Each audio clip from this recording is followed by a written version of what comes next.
Members, the next amendment is on page 189. The following amendment, the clerk will read the amendment. Amendment by Bryant. The chair recognizes Mr. Bryant to explain the amendment. Thank you, Mr. Speaker and members. This amendment addresses the $2 billion deficit in special education funding that has characterized our state since 2021. It's a simple amendment that takes $2 billion out of the General Revenue Fund, in particular Rider 81, and contributes it to the proportion of our budget for students with disabilities. The Texas Education Agency has verified in its presentation before us that school districts are spending $1.9 billion more than we've provided to them to cover their needs for special education, and this amendment would solve that problem by filling that gap. Mr. Speaker, I have an amendment at the desk. Mr. Wu, for what purpose? I'm sorry, did the gentleman say he has an amendment, or let him do that first. Okay. The following amendment to the amendment, the clerk will read the amendment. Amendment by Bryant. The chair recognizes Mr. Bryant to explain his amendment to the amendment. Mr. Speaker and members, this amendment to the pending amendment simply makes the bill comply with the put and take requirements of the rule governing debate today by changing a drafting error from 11 billion to 10 billion. I move adoption of the amendment to the amendment. Mr. Bryant sends up an amendment to the amendment. It is acceptable to the authors. The objection to the adoption of the amendment, the chair hears none. The amendment is adopted. The chair recognizes Mr. Bryant on the amendment. Mr. Wu, for what purpose? Mr. Speaker, will the gentleman yield for questions? Will the gentleman yield for questions? I yield. The gentleman yields. Thank you, Mr. Speaker. You're aware that Texas has been already sued multiple times for failure to adequately provide services for students with disabilities, right? I am, yes. Yeah. And it is your intention of this amendment to make sure that we fulfill our obligation to make sure that the most vulnerable students in our schools are taken care of? That's correct. It addresses the needs of disabled students and allows the school districts to be able to provide for those needs in a way that all have agreed is necessary. And I mean, this is, and it's not just the students with severe disabilities. This includes students who might have just have dyslexia, might have hearing problems, might have vision problems, even very basic disabilities. That's correct. And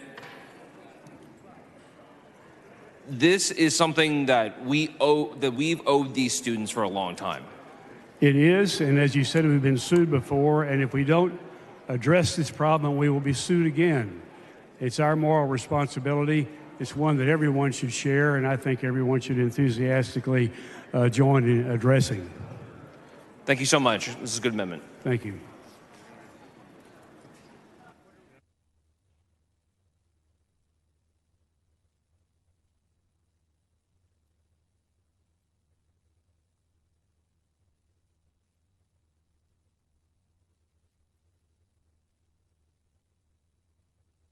The chair recognizes Mr. Van Dever to speak against the amendment. Thank you, Mr. Speaker.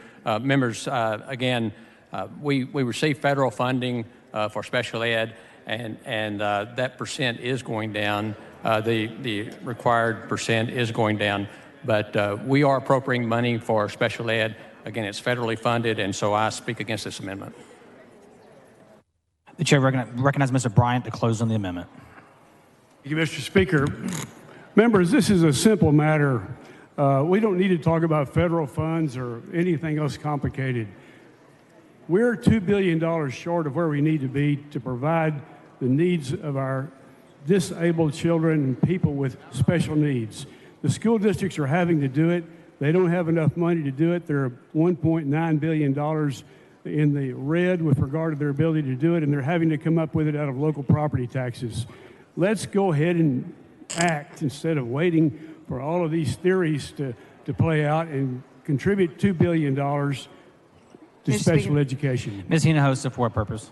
Will the gentleman yield for questions? The gentleman yield for questions. I yield. The gentleman yields. Representative Bryant, I appreciate this amendment that you have to the budget. Are you aware of, you said that there is a $2 billion with a B dollar deficit between what school districts spend for our special education population of students and what formula actually provides to our school districts. Did I understand correctly? That is correct. Do you know how many districts are spending more than the state is allotting in formula? I don't know how many that is. Would you be surprised to hear does about over 150 school districts spend more on special education than on than the state allows in formula funding? I would not be surprised. Right. Many of our districts, to the extent my own district, did you know, spends $80 million more than the state formula gives us for our most vulnerable population of students in this state. 80 million annually more than state funding formula allows. I think that's an experience shared by many school districts. Many school districts, and there are even some charter schools that are in this category. Did you know that? Where they are spending more than our funding formula allows. So it is a widespread problem across the state. Well, it's shared by many of our 1,200 school districts. We have an opportunity to solve that problem today with a simple amendment to contribute $2 billion to make up the deficit. Because we are currently still under federal oversight for our violations of the constitutional rights of students in special education, are we not? That we are, yes, we are. Do you know which administration put us under federal oversight? No, but I'd like to know.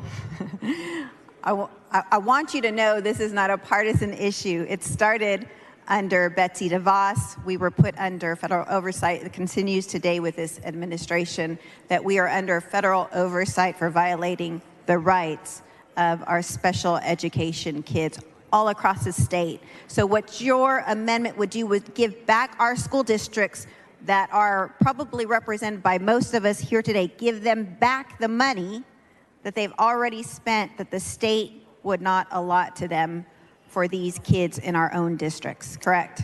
That is correct. Thank you. Members, I move passage. The question occurs on the adoption of the amendment. This is a record of vote requested by Ms. Isaac. A record vote has been granted. Clerk will ring the bell. Mr. Van Dever voting nay. Ms. Smith voting nay. Mr. King Hempel voting nay. Mr. Rogers voting nay. Mr. Chiton voting nay.